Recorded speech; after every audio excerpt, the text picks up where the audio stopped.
Я сюда по блату попал, вы не знали, что ли? У нее все деньги мои, все договора. Я, наверное, наглый, но не хитрый. А я, оказывается, боюсь быть один. Я настолько не люблю, когда ко мне домой люди приходят, что я развелся. С детьми провожу время не меньше, чем хотел бы. Интересно на татарском сделать монолог хотя бы один. Меня не пускают в театры, например. Мне было буквально уже тяжело жить. Мин Шаян. Син Шаян.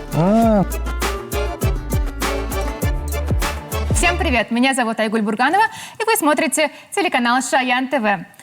Программа «Кильдекитты шоу». Сегодня у нас в гостях татарин, который не знает татарского, стендап-комик из Казани Артур Шамгунов. Привет! Артур Шамгунов. Популярный стендап-комик из Казани. Отец 2 ангелочков. Сооснователь стендап-клуб «Казань». По уши в терапии. По знаку зодиака – Дева. Это уже первые минуты пристыдили сразу. Почему это? Слушай. Простите, пожалуйста, если Абика меня сейчас увидит, простите, Абика. Сорян, Аби. Какие у тебя вообще новости, планы, новые проекты, новые шоу? Да я вот сейчас... У тебя сейчас тур. Большой. Да.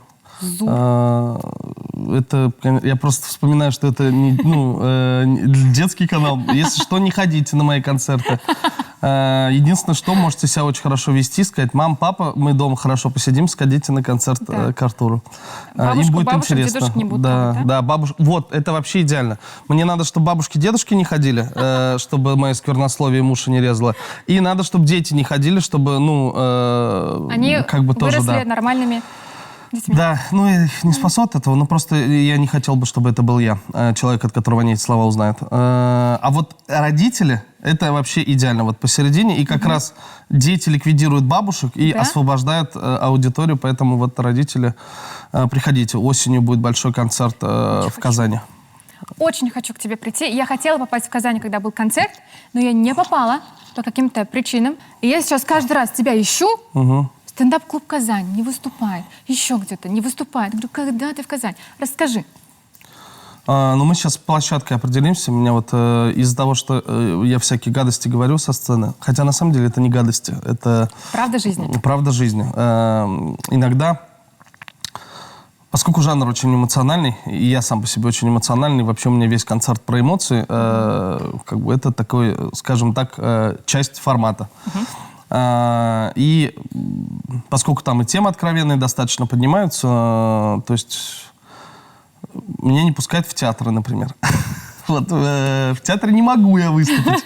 Ни в театре Камала, ни в новом, ни в старом. Поэтому мы сейчас ищем площадку, где большой осенью сделать концерт. Да, был в том году мы войти... Нет, вот Экспо, скорее всего, может быть. Это очень много народу может собраться. Может, пускай. Вот, приходите. Вот, да, именно. Поэтому, друзья, приходите все.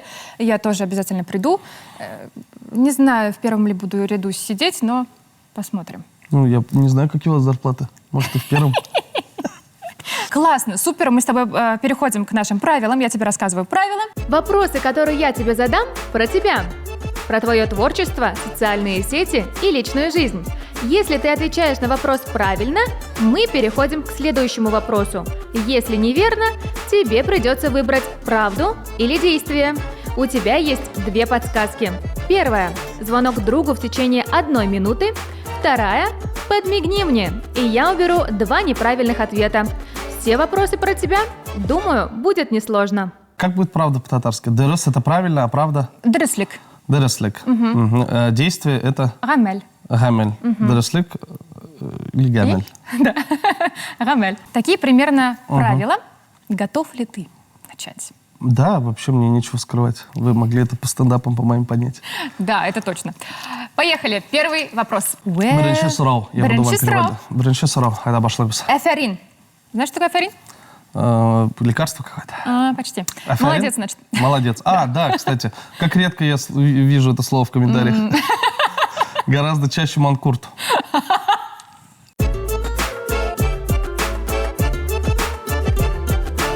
Сколько всего выпусков подкаста «Больно смешно» вышло на Ютубе? 35, а вы когда вопросы 37, готовили? 38. Недавно. Насколько? Совсем недавно. Насколько? Сегодня вышел просто выпуск. Тогда у нас ответ поменяется. Поэтому мой ответ будет, возможно, вернее. Возможно, давай проверим. 37. Берем ответ? Да. Берем ответ. правильный показываем. Вот по-нашему было 36. Но сегодня вышел вышел 37. Поэтому на правду или действие мы с тобой не переходим. Это будет самый короткий выпуск. Нет. Расскажи про проект. Больно смешно. У меня был концерт «Внутренний ребенок». Он был достаточно личный, Да. и очень много... Так нельзя делать. И очень много отзывов пришло от людей именно, скажем так, с похожими психологическими проблемами на мои, с похожими переживаниями. Я подумал, как было бы круто, и как, оказывается, для людей иногда важно просто понять, что кто-то переживает из-за того же, из-за чего ты. То есть тебе кажется иногда, что ты ненормальный, что ты об этом думаешь. И ты один. А потом ты видишь, и как минимум чувство нормальности дает, а многих это просто толкает на терапию, потому что они вообще не могут не понимать, что это. Но в какой-то момент, поскольку комики очень сами по себе откровенные, ну, хорошие комики, они достаточно откровенные, поэтому с ними проще всего в кадре работать. Ну, то есть человек со стороны вряд ли так раскроется. Комик, поскольку привык обнажаться на сцене, ему достаточно, ну, не скажу, что легко, но, по крайней мере, приемлемо. Вот, и мы решили делать этот проект, просто хотелось продолжать пользу приносить. Он меня не сильно продвигает, но это, скажем так, то, что позволяет мне чувствовать себя хорошим человеком. Ну, то есть я понимаю, что это очень полезно для людей, для психологов начинающих, которые много берут, для, ну, если там кто-то себя ищет. Ну, в общем, очень крутой продукт. Он не будет никогда популярным, потому что он не развлекает, он очень душный. Это там даже нет тайм-кодов, потому что ты не перемотаешь.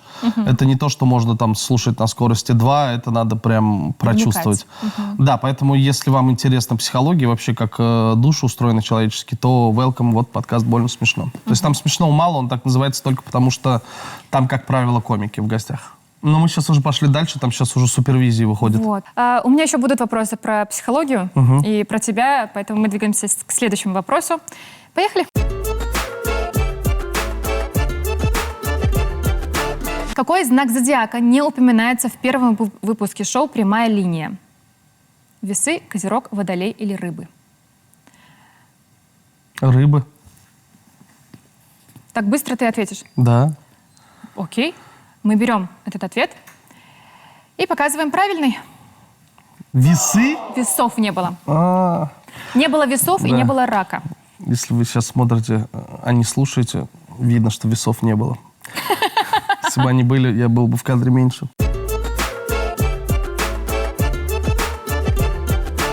Первым что ты выберешь, правда или действие? Видно же, что я ничего делать не люблю. Ну, слушай. Поэтому давайте правду. Ну, давай правду. Расскажи нам про свои отношения с психологией. С каким запросом впервые туда пришел и как это отразилось на тебе сейчас? У вас же ограниченное время передачи. Ну, давай поговорим. Я пришел в психологию с паническими атаками очень сильными. Мне было буквально уже тяжело жить. Ну вот. И помогло это, как я... То есть я вообще шел, даже не понимал разницу между психиатром и психологом. Вот были очень сильные панические атаки. И пока разбирался с ними, ну, какие-то много всяких там внутренних проблем вылезло, да. И, ну, я в процессе вообще считаю, что психология нужна не для того, чтобы... Я расцениваю это не как лечение, я расцениваю это как саморазвитие. Просто исключительно и все. То есть если вам нравится саморазвиваться, вы идете к психологу. Вот. Не то чтобы... Это очень полезно в плане воспитания. То есть я просто хотел... ну, плюс я тревожный человек, и чтобы там с тревогой как-то справляться, и плюс понимать, как люди устроены, как с детьми коммуницировать, как с собой коммуницировать. Если совсем все упростить, задача в терапии глобальная — это построить связи внутренние между своими эмоциями, потребностями и самим собой, чтобы ты каждый раз понимал, что с тобой происходит. Ну, грубо говоря, вот даже если ты, например, в отношениях, и раз тебе кажется, что вот что-то вот, не знаю, Что-то не то. Что-то не то. Тревога И ты просто появляется. будешь жить, не понимаешь, что именно. Но Да. если ты достаточно долго, ты иногда можешь просто понять, что происходит. Так, вау, да мне просто нужно там немножко побыть одному, оказывается. А я, оказывается, боюсь быть один, потому что если я сейчас скажу, что я там хочу побыть один, я как будто отталкиваю человека, поэтому я берегу его, не отталкиваю, но он рядом находится, он начинает меня раздражать. И вот ты уже себе разогнал в голове, что ты не любишь человека, хотя тебе Да. по факту нужно немножко просто отдохнуть. Ну и это вот вот банальный пример, один из тысячи, которые вы в течение дня можете там сталкиваться просто с мыслями и так точно. далее. Что ты про себя узнал? Что ты думал, а я вот такой, а оказалось ты совсем по-другому? Что я нормальный. Ну вот что я про себя узнал. Да. То есть я жил с... ну там и периодически, я думаю, у всех это бывает, у тебя возникает чувство Да, собственной ненормальности. да, Вот да. психология, терапия, в частности, помогает тебе почувствовать, что вообще-то ты норм. И все, что с тобой происходит, тоже норм. Уже Что как имеет минимум место ради этого стоит к психологу походить. Это точно. И понять, что не только ты один с такими проблемами ходишь, у всех они есть, и они, эти проблемы, решаемы. Ну да, книжки еще помогают. Да. Недавно книжку прочитал, когда Ницше плакал. У Ирвина Ялома есть офигенная книга. Это мы же со взрослыми тоже разговариваем. Конечно. Вот если вам под 40 лет, а особенно если вы мужчина, очень советую.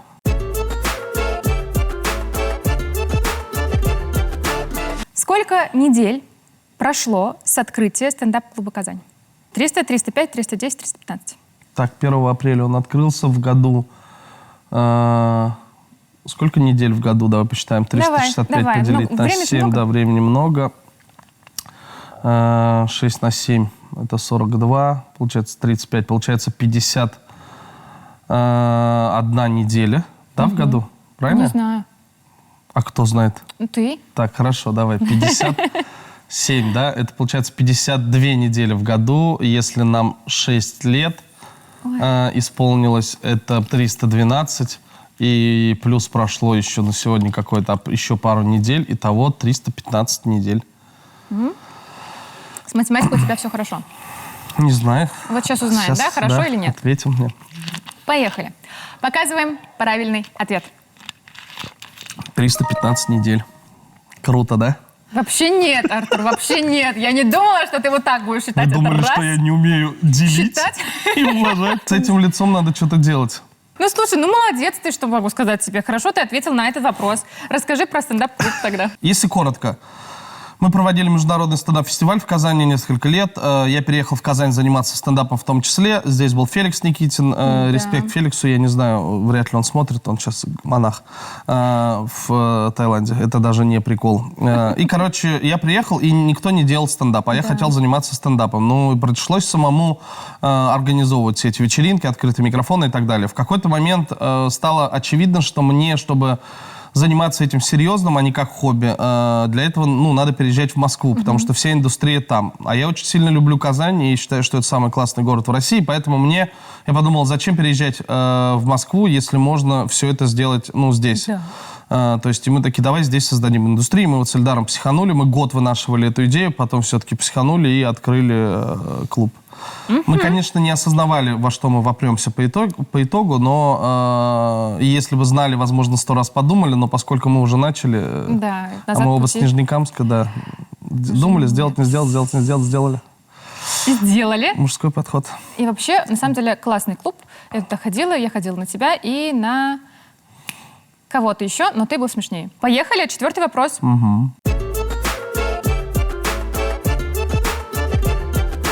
В каком веке впервые упоминается фамилия Шамгунов в письменных источниках? Вау, серьезно? Yep. 13, 15, 17, 19. В 17 веке. Окей. Быстро мы отвечаем, естественно, потому что он этого не знает. Берем этот ответ, выбираем и показываем правильный ответ. В 19 веке. 1816 год. Доказательства хочешь? Сейчас скажу. Пруфы. Пруфы. Говорят так на Чаян ТВ. Чаян ТВ. Не Шоян. Пруфы блясыз Погоди. Ты знаешь что? Есть очень большая разница между Шоян и Шаян. Нет, расскажи, Вот я пожалуйста. сейчас расскажу. Шоян — это скорпион. Угу. Это я. А Шоян — это, извините, кильдаки ты шо. А Шоян — это юморной такой, веселый, Скорпион. озорной.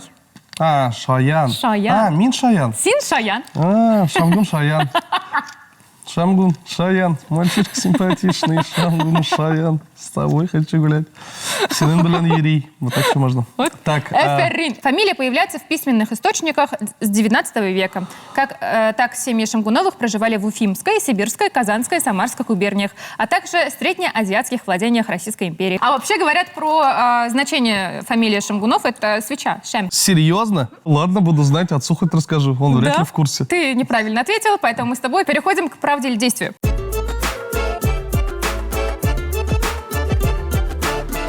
ты выберешь на этот раз, правду или действие? Правду? Снова правду? Ну да. Так, слушай, еще одно правило есть, которое я забываю всегда все время говорить. Если ты 2 раза выбираешь правду, 3-й раз точно будет действие. На ходу придумывает, когда поняла, что программа будет скучной, я планирую только болтать, она такая, там вообще нельзя, сейчас только действия можно выбирать. Ну, ты все равно ничего не изменишь, поэтому... Да, кстати. Да. Если нас смотрят маленькие зрители, мужчины, вот запомните, примерно так работают договоренности с женщинами. Она потом их поменяет, ты просто смирись. Нет, не так. Все не так. Но я не могла не спросить этот вопрос. Хочешь ли ты еще детей? И будет следующий вопрос потом. Да, я думаю, что когда-нибудь можно еще раз попробовать. Ну, просто выросли эти уже. Но это пацаны, 7-10 лет, это вообще лютый кайф. Но они уже не обнимабельные же. Да. Вот они уже, ты уже обнимаешь, и он просто терпит. Мне он, сейчас еще он так будет делать, просто стоит, я же нормальный отец-абьюзер. Просто я его каждый раз, ты вот ему 10 лет старшим, ты его обнимаешь, он вот так, в футбол идем играть, все, ладно, идем. Младший еще чуть-чуть более тактильный пока. Да нет, прикольно, у меня еще девочек нет, говорят, девочки хорошо влияют на мужчину в плане того, что говорят, что это что-то особенное и другое. Хотелось бы и такое в жизни попробовать, наверное. И еще один вопрос. Куда набьешь татуировку этого ребенка? Руки уже заняты. Господи. Ты думал об этом? Я просто устал отвечать на этот вопрос. Господи. Это прям... Спрашивали уже? Это самый популярный вопрос Реально? вообще вот всегда. Это даже там... Я смотрела очень много с тобой, и ты не заметила. А люди? А, Вот люди же всегда есть. Вот на люди, камеру теперь спрашиваю. Да. Короче, я придумаю. Ну, у меня же, видишь, Ну, вот пока эта не рука, придумала. видишь, чистая? Ну, погоди, ну там же есть еще... Ну, вот здесь, Да. вот здесь. Можно, если это девочка, можно под сердцем набить. Интересная идея. А почему? А потом мальчики обидятся? Что- Мальчики обидятся? Почему это мы Ты мои не стендапы под смотрела? сердце? Если бы они могли обижаться, ну, вообще татуировки меньше, что их волновало бы. Они знают, как я их сильно люблю, поэтому им все остальное вообще не важно. Ну да, видно по социальным сетям вообще.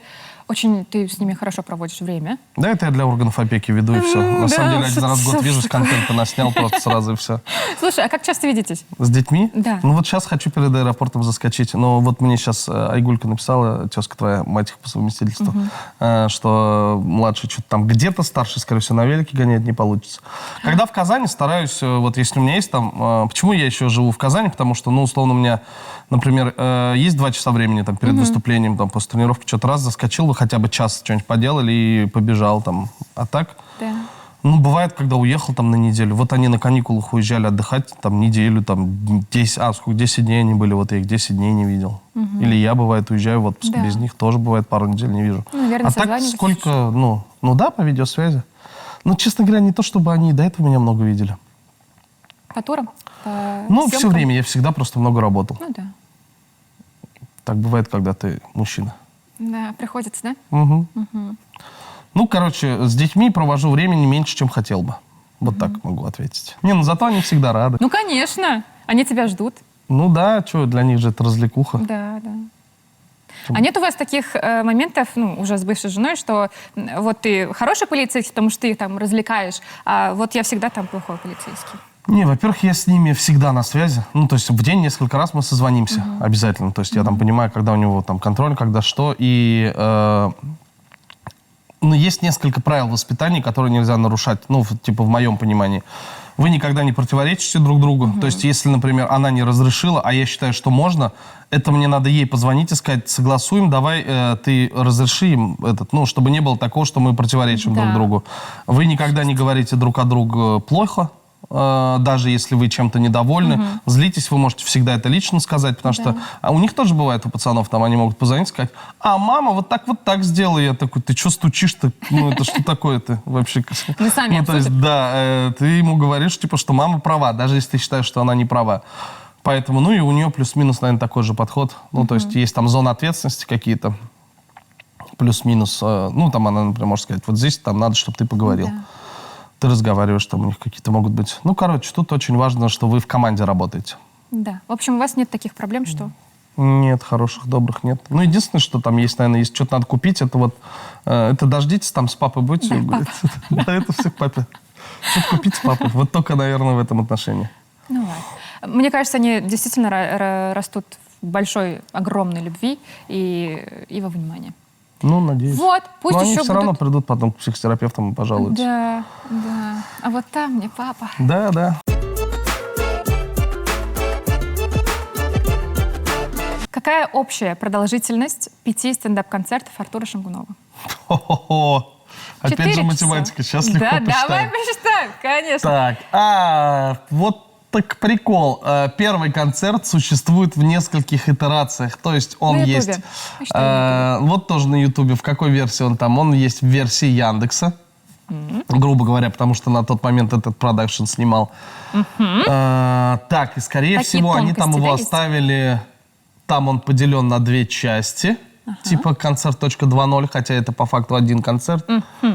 И суммировали ли вы эти 2 видоса? Вот в чем вопрос. Скорее всего, нет. Поэтому там, допустим, 46 минут. Значит, потом... Что у меня второй концерт? Какой был? «Внутренний ребенок». Он идет час. Так, если на 9-й минуте появляется начало концерта, по-моему, он идет час с чем-то. Допустим, он идет 69 минут. Давай так, пускай будет час на 9. Да? 69 минут плюс... Ну, типа... У меня же записи есть, я же все это писала тоже. Сейчас Потом проверим. в разводе концерт идет, по-моему... потом идет черный татарский, он вообще 45 минут идет. Короче, я считаю, что это 4 часа 55 минут. Выбираем ответ и показываем правильный вариант. 4 часа 45 минут. Вот я тут в себе все Не, это... вы сильно округлили. Давай. Итак, поехали. Стендап для молодых семей 37:02. Да, я же не суммировал. Да, час 02, час 13. Я сейчас волнуюсь, как Черный будто перед татарский экзаменом. 43. Прикол. Ты знаешь, что в зависимости от того, как меняются законы, уже вышедшие концерты становятся короче. Короче, То есть он вышел, был почти час, и потом с каждой новой статьей вот так просто вырезались куски оттуда. В разводе час 09, что ли, я ныл? Ну, ладно. Ну, хорошо, 4 часа 45 минут, давай. ей, экзамен пройден. Действие. Мы, естественно, выбираем действие, я тебе даю какое-нибудь Мне нравится, что задание. это называется выбор. Мы выбираем. Есть для тебя очень классное, интересное задание. Примерно 1-2 минуты ты будешь сейчас рассказывать стендап на выдуманном татарском языке. Вот это сложно, потому что если бы это был полностью выдуманный язык, я бы просто выдумывал слова. Ну, это легко, а поскольку я конечно. татарский азрак надо белям, получается, что это будет смешанный. Ну, не смешанное с русским, понимаешь? А смешанное с выдуманным татарским. Ярар. Нәрсе, стендап түгел, бұл пересенк бүгінді.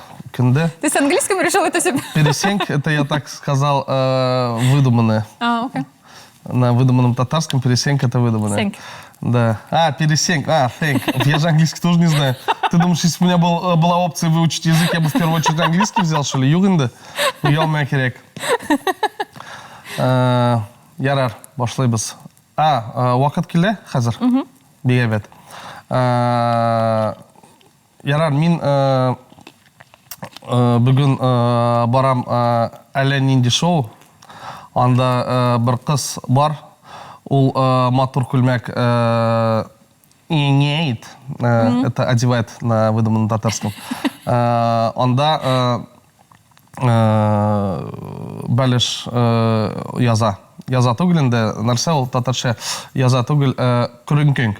Күрінкенг. Это нарисовал на татарском. Вы тоже запоминаете выдуманный татарский. Будете Выписывайте себе, пожалуйста. Вот. Потом выучите и... Минда һәр вакытта карым бәлештә, ул бит матур инде, бик тән, не булсын. Мин анда карыйм, but I think кешеләр бумбуют, это думают на выдуманном татарском. Думают, как-то же я знал. Все. Ярарында күлмә, мин бит Ярар, күлмеймін. стесняться итам. Значит, Аяла.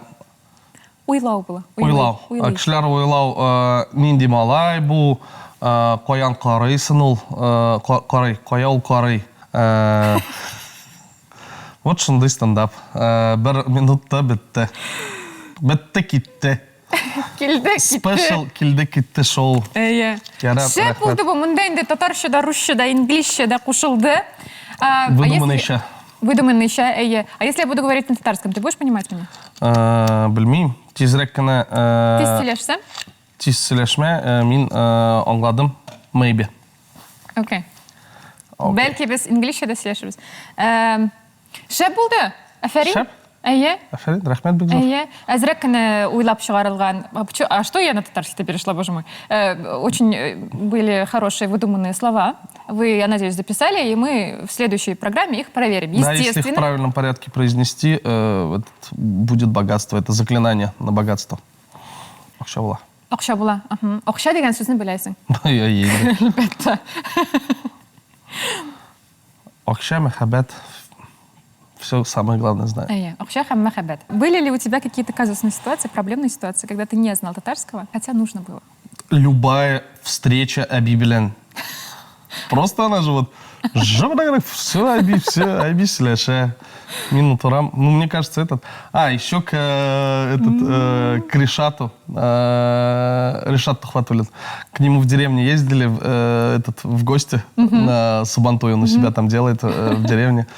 Вот, там тоже все, получается, все дуслару, как бы, все там еще у Решата друг Ильгиз, концертный директор его, тоже, он вообще просто же, он вот так может разговаривать с тобой на середине. Решат еще хотя бы чуть-чуть уважения имеет. Этот Ильгиз же просто начинает на русском, просто на татарский переходит вот так. Просто истории на середине же не остановишь его, но он еще так с душой, знаешь, рассказывает.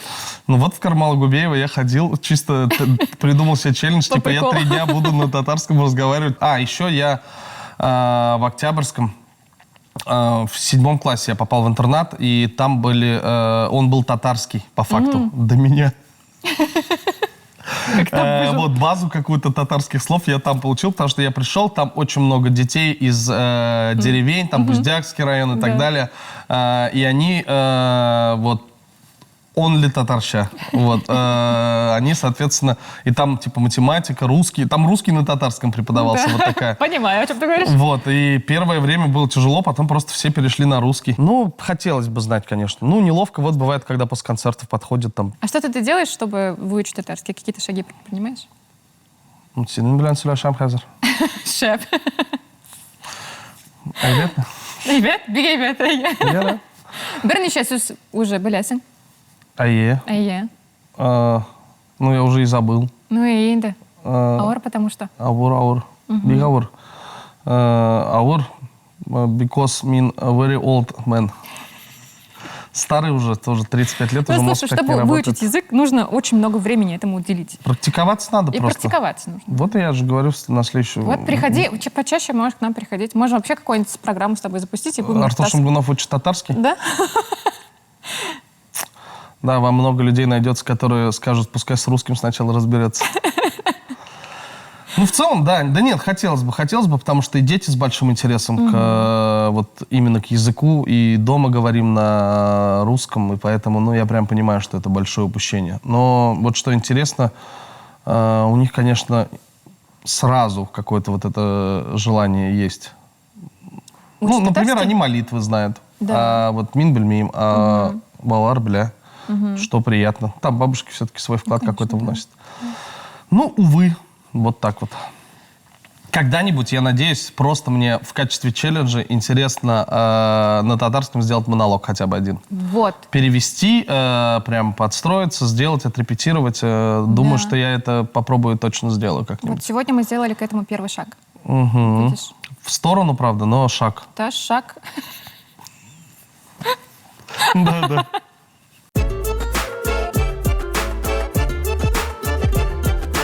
Сколько сторисов в хайлайте предчувствие в нельзя грамме?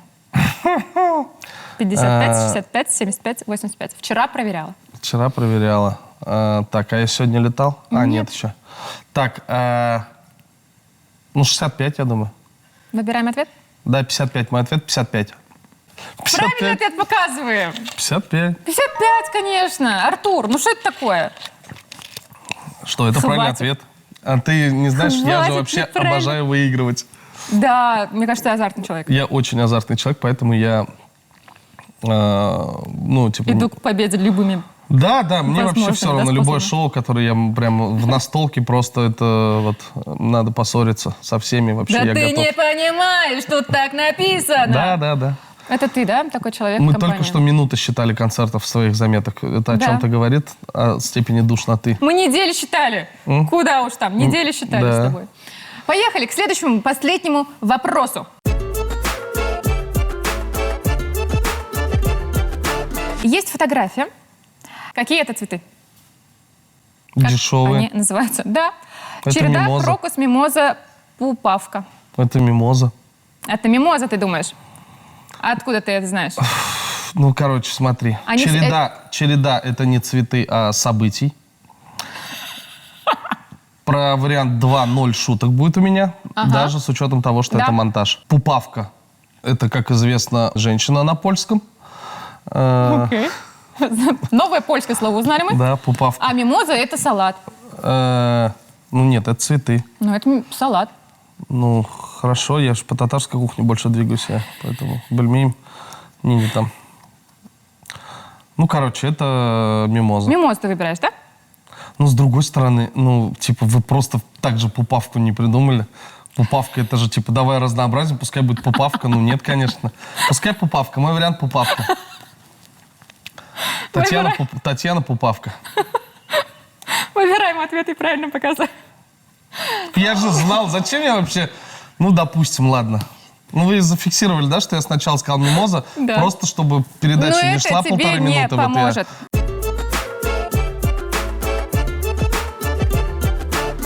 Мы перешли к правде или действию. Правда. Что мы выбираем? Правду выбираем, да? Сейчас ты будешь отвечать на вопросы стереотипные про татар. Относятся они к тебе или нет. Устраивал ли ты на работу кого-то по блату или устраивался ли ты сам? Да. Ну, это Куда, вообще не когда связано было с и что семьей. это? А, Ну, Как по это блату. получилось? Ну, я играл в КВН, у меня друг уже работал на заводе, а я по распределению на Нижнекамск-на-Тихим, когда попадал, он пошел к правкому и сказал: вот этот талантливый парень, он нам будет в общественной жизни помогать, давайте его возьмем к себе.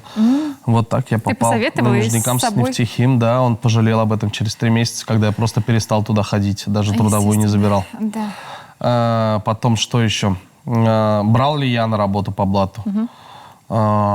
Ну, я могу позвать там комика выступать, который просто мне нравится. Я еще Не знаю, важно, он Да, я понравится. причем знаю, что зритель может не зайти, но я такой, ну вот посмотрите. Это очень смешной он. Хорошо, а в Казани у тебя есть какие-то блаты?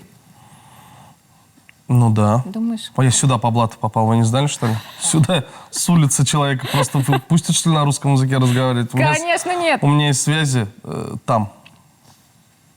Ну, я имею в виду. Ну, вы поняли. Там. Еще где-то, может, есть. Еще где-то есть, да. Расскажешь? Вот. Ну, везде есть. Ну, вот расскажи, интересно же. Нет, конечно. Ты же хитрый татарин. Ну так, скажу так, в очередях в больнице я не сижу. Вот, самое нужное, слушай. Да. Ну и давай подвяжем к этому вопросу тоже. Самый такой сильный, мощный блатной номер у тебя чей? В телефоне? В телефонной книге. Номер президента, например. Ну, это разве Ну, самое Ришат главное? Тухватуллин, окей, мы знаем, да, что он у тебя уже есть. Нет, я тебе скажу. Решат, что он решает-то? Ильгизу надо звонить, если тебе что-то по Решату надо узнать. Диктую. 917-261-41-40. Это кто? Менеджер мой.